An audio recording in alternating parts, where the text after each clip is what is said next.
So we have, by long measure, found ourselves into chapter 3 of the first part of Johannes Climacus, or De Omnibus Datium Est. And we have now eliminated both thesis number 1 and thesis number 3, and have squarely found ourselves in with thesis number 2, that in order to philosophize, one must have doubted. It was, as the reader recalls, actually the thesis De Omnibus Datium Est that Johannes wanted to make the subject of his deliberation, that everything must be doubted. Before that, he wanted to encourage himself with the conception of the relation of this thesis to philosophy. He's wanting to know what it means to doubt, that everything must be doubted, and that being the relation of a philosopher or to philosophy in general.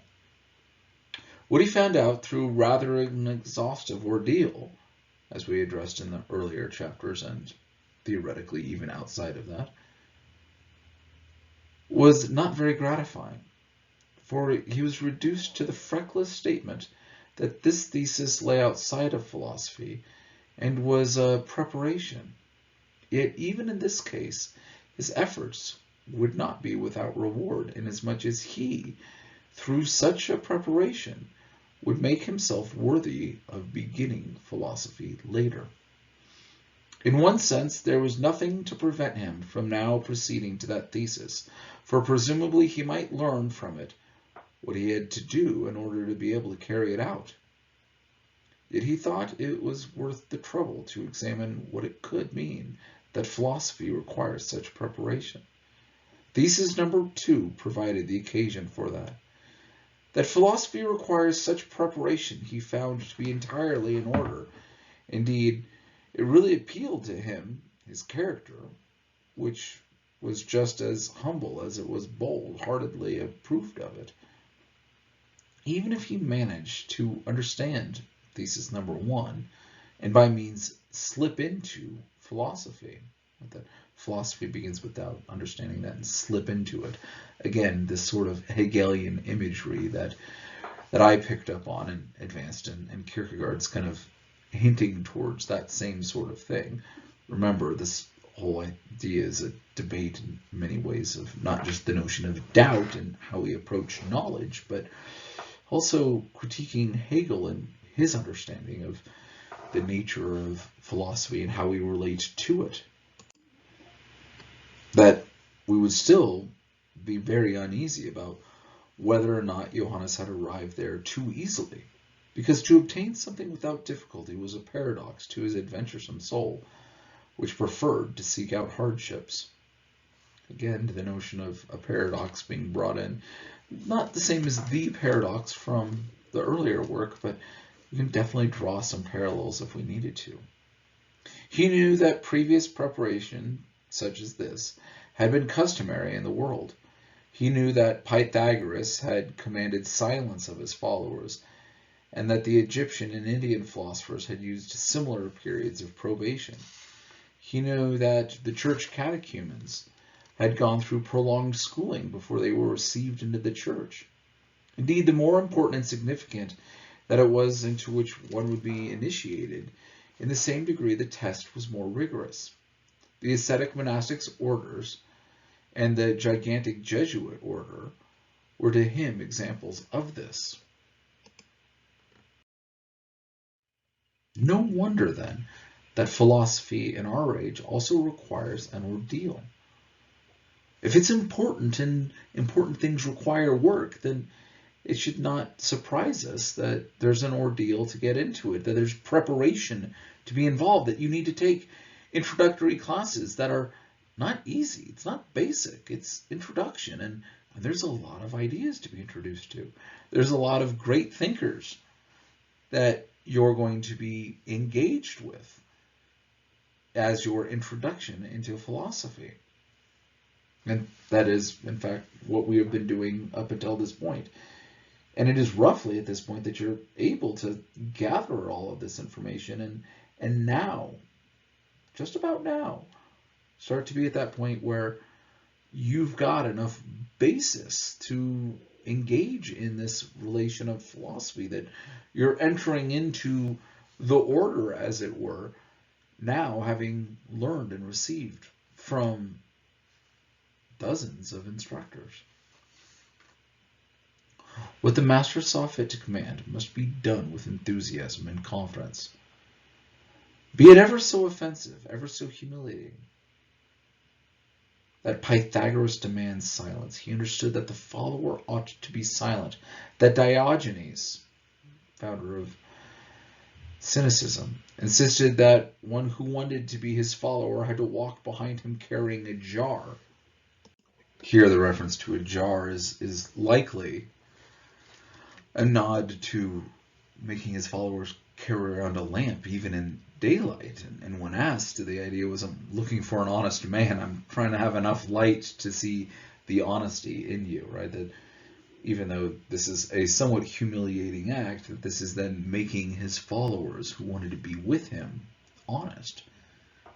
Even though the point is, looking outside, it was also reflexive to try to mean, all right, are you sincere that you're wanting to follow me, that you're wanting to engage in the ridiculousness that Diogenes oftentimes put his followers through, and also as a result then ridiculed those around, Plato and others most notably, right? This sort of pushback that we would see, that these followers would understand, and that the catechumen who had been standing out of the door kneel when the others stood, stand when others kneeled, that the novice had to do the hardest work. All this he considered to be in order, and he would never have hesitated to obey if it had been required of him. But for another reason he had a bit of hesitance about the prescribed preparation. It seemed to him not to humble and modest him enough. We have this idea that if things are worthwhile, that they need work. Right? This is what he was concluding with at the end of the last page, and kind of talking here too, that philosophy requires this ordeal, that you need to go through all of this. That way you're finally able to emerge on the other side, the honest person to whom you're holding this lamp for to find. That you are entered into this group of illumined person, no longer the catechumen, but the full member of the congregation. That you might have been on the outside and brought forward when everyone else kind of moved back, or in all of these other sorts of relations, but this was the ordeal. And that if this is truly something that's meaningful for you, that this ordeal is something that's worthwhile. And in fact, if you got it too easily, that you wouldn't have properly valued what this thing was actually requiring you to do. He who doubts elevates himself above the person to whom he learns. This is the very nature of what doubt is, right? You're questioning what others have done. You're not standing on their shoulders, but you're criticizing those all around you. And thus there is no frame of mind less appreciated by a teacher and his pupil than doubt. And yet it was doubt that was required of him. It was by doubting that he was supposed to prepare to become a philosopher. Once again, he was in a predicament. Perhaps, he thought, this is a pious fraud. Perhaps this is just the way to teach a follower to rely upon the master, just as the child is allowed to burn himself in the fire, is not warned against it, but is encouraged to do it because the experience is regarded as the best teacher. Maybe the hard work, maybe the grueling exercises is what's going to lead you to finally be a philosopher in of itself. Maybe this is what we need to do, your experience. Yet this explanation did not satisfy him. Then he found another by becoming aware that there is something elevated and noble in the conduct of a philosophy. When the master positively orders the follower to do something, it certainly is easier for the follower, because then the teacher assumes that responsibility. You're just doing what you're told. Right? That's the engagement level. The follower, however, thereby becomes a less perfect being, one who has his life in another person. But you can't have all of the answers there. You need to figure out the way to go. In many ways, we can look at this as a notion of free will that is needed for you to be a philosopher. You need to have this space to do your own work. You should be making some connections to discussions we had with Saint Irenaeus and the idea of being created in the image and the likeness of God. Just because you have the image of a philosopher doesn't mean that you have the likeness of the philosopher, and therefore I can't order you to do this work, because then it's my responsibility. For you to take on not just the image of a philosopher, somebody who's had the work, the reading, you've got the outward image, but to have the likeness of the philosopher means that you need to engage in these very topics yourself. You need to produce a work where you're engaged with them, making connections, doubting what needs to be doubted, affirming what needs to be affirmed. Right? And this is the reason for the sort of fall that exists within Saint Irenaeus, but is also the very basis of becoming a philosopher that Johannes Climacus is advancing.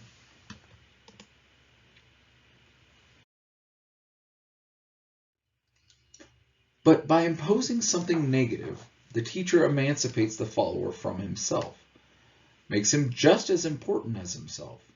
The relation of teacher and follower is indeed cancelled. Johannes was aware of this. I cannot even know whether doubting is actually a preparation, he said. I am left to myself. I have to do everything on my own responsibility.